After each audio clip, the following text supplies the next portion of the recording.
ومن سيئات أعمالنا من يهد الله فلا مضل له ومن يضلله فلا هادي له أشهد أن لا إله إلا الله وحده لا شريك له وأشهد أن ونبينا محمدا عبده ورسوله لا نبي بعده اللهم صل وسلم على محمد وعلى آله وصحبه وبارك وسلم أجمعين. Hadirin jamaah salat subuh Masjid Muttaqin yang dirahmati Allah Subhanahu wa taala. Alhamdulillah di subuh Jumat ini mari kita sama-sama senantiasa panjatkan syukur kepada Allah Subhanahu wa taala atas limpahan rahmat, taufik dan hidayah serta inayah kepada kita semua. Sholawat dan salam tidak lupa kita sampaikan kepada junjungan kita, kekasih kita, teladan kehidupan kita, pemberi syafaat kelak di yaumul qiyamah, Nabi besar Muhammad sallallahu alaihi wasallam serta para sahabat, keluarga dan pengikutnya ila yaumil qiyamah.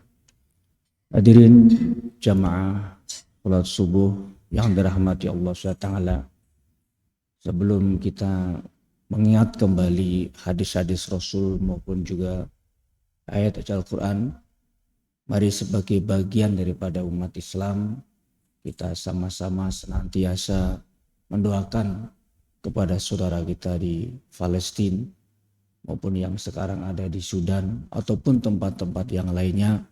Mudah-mudahan Allah SWT menyelamatkan dan memberikan pertolongan sebagai bagian daripada sunnah Rasulullah. Rasulullah pernah bersabda, man asbaha lam yahtamma bi amril muslimin falaysa minhum. Siapa orang yang bangun pagi tidak memfikirkan, pedulikan kepada saudara kaum muslimin yang lainnya, falaysa minhum, maka mereka bukan termasuk orang muslim. Paling tidak kita mendoakan kepada saudara-saudara kita. Hadirin jamaah subuh Allah SWT, di subuh Jumat ini ada satu hadis Rasulullah yang diriwayatkan oleh Imam Muslim, di mana Rasulullah SAW bersabda, qala Nabi SAW, ala adulukum ala ma yamhullahu bihi khataya wa yarfa'u bihi darajati. Suatu hari Nabi menanyakan kepada para sahabat, ala adulukum ala ma yamhullahu bihi, maukah aku tunjukkan kepada kalian atas apa-apa yang bisa menghapuskan daripada kesalahan-kesalahan kalian, dosa-dosa kalian, wa yarfa'u bihi darajati, dan apa-apa yang bisa meninggikan di sisi Allah derajat kalian. Qalu, maka kemudian para sahabat menjawab atas pertanyaan Rasulullah tersebut, bala ya Rasulullah, tentu kami mau mendapatkan apa yang telah kau tanyakan kepada kami. Qalu ya Rasulullah, tentu ya Rasulullah. Jadi Nabi menanyakan kepada para sahabat suatu perkara yang bisa menghapus daripada dosa-dosa kita. Tidak ada satu kebahagiaan yang tentu kita harapkan adalah ketika kesalahan-kesalahan kita dihapus oleh Allah Subhanahu wa taala. Karena manusia ini adalah makhluknya Allah yang lemah.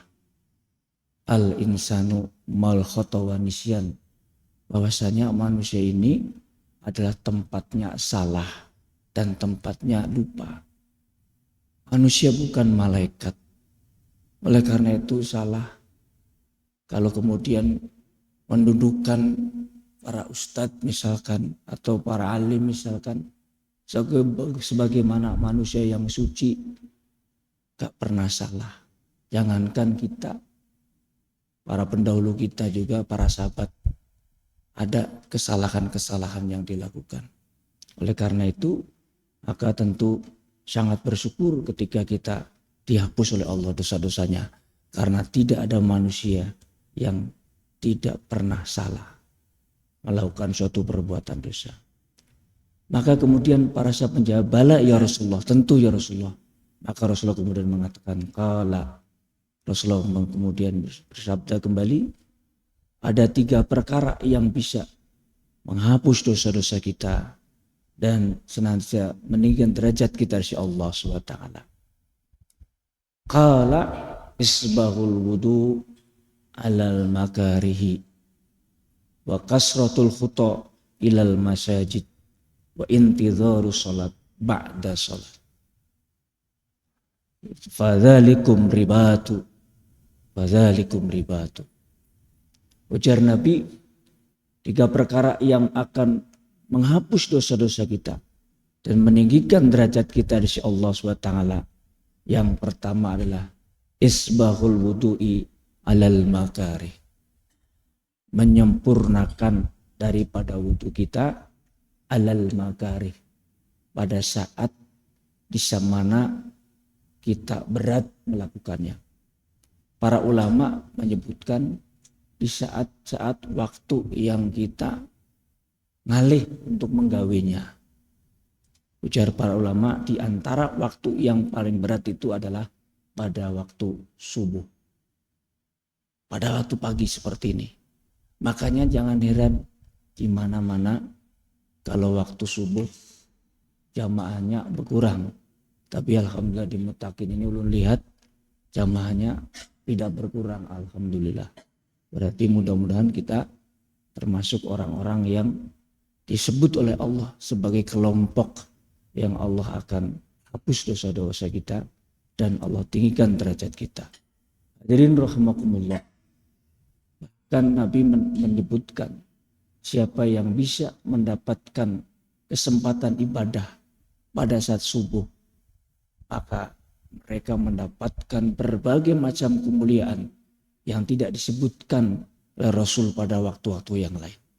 Ada satu hadis yang menceritakan kepada kita, raka'al qablal fajr khairum minad dunya wa ma fiha. Nabi menjelaskan kepada kita begitu.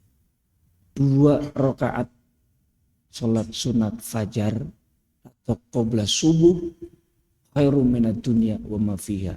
Maka itu lebih baik pahalanya dibanding dengan dunia yang seisinya. Makanya kalau kita tanya siapa orang yang paling kaya, orang yang paling kaya di dunia bukan Bill Clinton, tapi mereka orang yang menyempatkan 2 rakaat sebelum subuh. Makanya ulun sarankan jangan sampai terlambat mendatang subuh. Mohon bisa muazin belum datang sudah sampai di sini. Mudah-mudahan kita bisa mengamalkannya. Kemudian yang kedua, wa kasratul khuta ilal masajid, mereka yang menyempurnakan daripada wudunya. Dan yang terakhir, mereka yang menunggu waktu sholat setelah sholat. Para ulama mengatakan siapa mereka yang bisa menunggu waktu sholat setelah sholat, maka mereka mendapatkan pahala sholat kal ibadati sholat. Hadirin jamaah rahimakumullah, tentunya banyak sekali penjelasannya, namun mudah-mudahan kita bisa sambung penjelasan ini terkait dengan hadis ini pada kesempatan yang berikutnya. Paling tidak kita mendapatkan awal hadis Rasulullah ini yang menjadikan penguat kepada kita untuk senantiasa kita bersemangat mengharapkan balasan dari Allah, kemuliaan dan hapusnya dosa-dosa kita. Amin. Amin ya rabbal alamin. Billahi taufiq wal hidayah. Assalamualaikum warahmatullahi wabarakatuh.